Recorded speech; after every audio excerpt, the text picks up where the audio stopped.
Le site est unique en France et existe depuis 1998.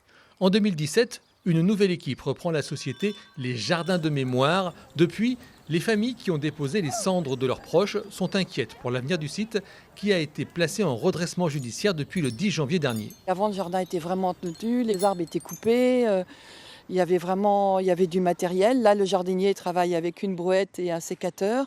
C'est tout. Il n'a plus aucun matériel, il ne peut plus faire. Les arbres qui sont abîmés ne sont pas changés. Il n'y a plus d'entretien. Quand on écrit au jardin de mémoire depuis 2 ans, on n'a pour ainsi dire pas de réponse ou des réponses qui sont parfois négatives ou voire agressives. Donc pour l'instant, nous sommes dans le flou et nous sommes très très inquiets, nous les familles. Ce site cinéraire compte 700 arbres et accueille 2 millions de funéraires. 3 000 € par arbre et un entretien qui coûte 150 € par an. Le créateur du lieu ne comprend toujours pas comment la société a été placée en redressement judiciaire. Elle devient délétère, l'ambiance.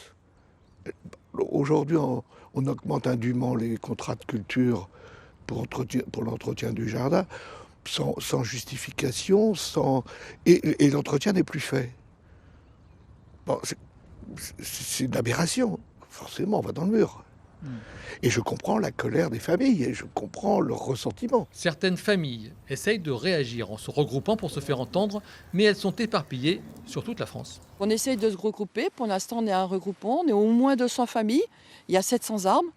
Donc on demande aussi aux familles d'essayer de prendre contact avec nous afin de savoir ce qu'il en est.